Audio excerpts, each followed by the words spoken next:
jour le mardi 18 février 2257. Et ils m'ont expliqué un peu plus les effets et les notions qu'on emploie, les termes qu'on emploie quand certaines personnes testent certaines substances illicites, naturelles ou chimiques. Les drogues, aussi bien le cannabis que l'ecstasy, le MDMA, qui est un psychédélique à la base d'un champignon essentiel qui vient du seigle noir, il me semble. Et du coup, qui était synthétisé, c'est comme le disait à la base Albert Hoffman, vous voyez. En 1943, il y a eu du champignon. Donc après, il a pu synthétiser. Mais à la base, c'est naturel. Alors que la cocaïne, comme je l'explique, ça est bien avec de la fleur de colombe, mais il y a plein de produits chimiques et d'acides qui viennent rentrer en compte. Ça, c'est pas du tout naturel. Donnez-moi de la coco pour troubler mon cerveau. Quand c'est trafiqué par la main de l'homme, non. Quand c'est synthétisé, à la rigueur, regarde bien la provenance de tes graines.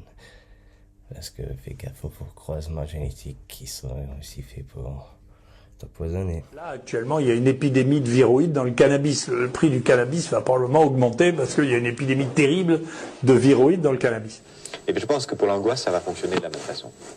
À l'égard de l'angoisse, la société industrielle produit une peur et en même temps une façon de rassurer devant la peur. C'est toujours comme ça qu'une société fonctionne. Une société d'ailleurs ne peut durer que si elle est capable de produire en même temps la réponse, en même temps que le problème. Le problème, c'est l'angoisse. La solution, ça va être les drogues, les machines à consommer et ensuite les machines à produire du plaisir. Nous allons vers une société en quelque sorte masturbatoire, si je peux employer un mot aussi excessif. C'est-à-dire qui va donner à chacun la possibilité d'un plaisir totalement individuel avec des objets industriels. Empoisonné par le vaccin, le médicament. Alors que tout vient à la base de la nature, mais on te la détruit la nature. Comme ça, tu serais obligé d'être tout le temps shooté chimiquement. Soit par des drogues. Pollué avec l'air. Du coup, on te forcera à prendre que du chimique. On passera son temps à être tellement angoissé qu'on les utilisera. Mais on te gazera. Soit des machines même, dont j'ai vu l'esquisse, qui sont des machines qui, électroniquement, jouent le rôle de la drogue. C'est-à-dire se brancheront sur les centres nerveux du plaisir ou de la douleur pour créer les conditions d'une sérénité, d'une angoisse programmée, ou même de la jonction de l'un et l'autre, car il est bien connu en art, comme en maîtrise des foules, que la meilleure façon de créer du plaisir, c'est de le faire précéder d'une douleur. On te lobotisera petit à petit, parce qu'on t'obligera à ne plus retrouver tes racines, à ne plus t'en créer. D'abord, n'est-ce pas, pour être clair, ce que j'annonce n'est pas du tout ce que je souhaite.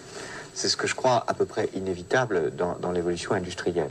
Nous allons vers une société complètement terralénisée, c'est-à-dire où se développera plus encore qu'aujourd'hui l'habitude de la drogue. Au-delà de cela, pour ce que vous appelez les maladies psychosomatiques, la société industrielle aura aussi des réponses qui consisteront certainement aussi, là encore, à faire sortir ce type de maladie du cabinet du médecin, soit par des drogues.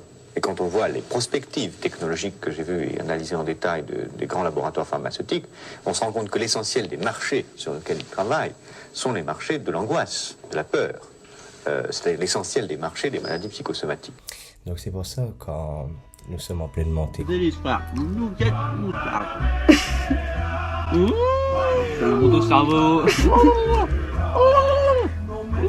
quand vous fumez, vous êtes bien dans un moment de compréhension énorme, que vous élevez votre taux vibratoire, votre ouverture d'esprit sur certains sujets, sans donner une pensée, une direction. Vous cessez le mouvement et l'esprit vous guide, vous fait voir tous les points de vue. Et là tu comprends, parce que tu te rappelles, parce que tu sais. Et du coup, après, quand tu redescends et tout, que certains disent « Ah, la tête qui tourne quand tu fais ça », c'est parce que tellement qu'eux, ils n'ont pas l'habitude de fumer. Vous voyez, les premières fois qu'on tire, souvent le vertige, tout ça. Mais c'est parce que, comme je l'ai dit, certaines drogues permettent d'avoir un état de conscience plus élevé. Votre taux vibratoire s'accentue et du coup, vous apercevez une autre réalité qui est juste là à votre portée, mais vous ne voulez pas vous le voir dans cette banalité que vous appelez la normalité, dans ce plan linéaire, passé, présent, futur, tout droit, tout tracé, que vous appelez cette programmation dite destinée. Et du coup, quand ils disent qu'ils ont la tête qui tourne, c'est parce qu'ils ont atteint rapidement, vous voyez, l'ascenseur au 7e ciel, tu vois, c'est-à-dire au point de vue cosmique. Et je vous rappelle que la Terre... Ok, donc vous avez sûrement imaginé un truc comme ça. Mais en vrai, ça ressemble plutôt à ça. Et ouais, depuis le début de cette vidéo, vous avez voyagé environ 3000 km dans l'espace, soit 3 fois la largeur de la France. Ça, c'est parce que le Soleil, et donc tous les trucs qui gravitent autour, se déplacent à plus de 250 km par seconde à travers la galaxie. Mais le grand attracteur, mais que le champ de force gravitationnelle le retient de l'autre côté. Du coup, c'est ça qui la retient un peu plus. Et qui nous maintient, que nous, on ressent rien avec la gravité. Je ne suis pas folle, vous savez. Это не блеф. Donc, là, vous venez de l'espace qui est de là-bas à plus de 700 millions de kilomètres, tu vois. Et là, tu vois, on a déjà parlé, on a déjà avancé vers là-bas de plus de... Tu vois, t'as compris. J'en ai rien à foutre. Qu'est-ce qu'on va me dire? C'est l'académie qui va venir me toquer? Non, on va me foutre la paix. En gros, tu ne seras jamais à tes propres origines, parce que dans tous les cas, cet univers, nous ne sommes plus à la même place qu'à nos débuts de cette ère en 2000, qu'en 2000 avant JC, et ainsi de suite. Donc nous savons pas où nous allons, nous ne sommes pas qui nous sommes. Et du coup, quand ils ont cette montée, c'est parce qu'ils ont atteint un point de vue cosmique, c'est-à-dire là, ils ressentent tout, et ils sentent qu'il ne faut plus qu'avec cette terre qui les entoure, que c'est son esprit dedans, qui est obligé de le rattraper, parce que la prison est mobile, comme les négriers. Donc voilà, il y a plusieurs termes comme ça, parce que ces plantes naturelles sont là pour nous montrer cet état de conscience que vous pouvez bénéficier. Mais au fond, elle vous le dit, vous n'avez pas besoin d'elle pour être elle-même à vous. Avec votre intelligence, votre créativité spontanée, irréfléchie, réelle et concrète. Un peu manipulée. Mais vous savez, les avatars que nous sommes, une conscience du jeu.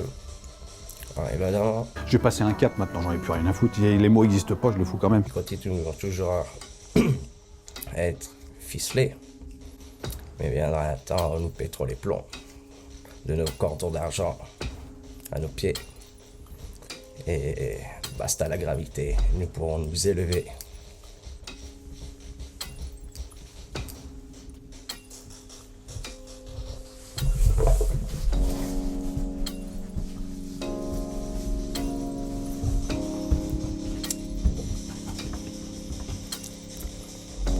Ne restez pas accroché à cette montée.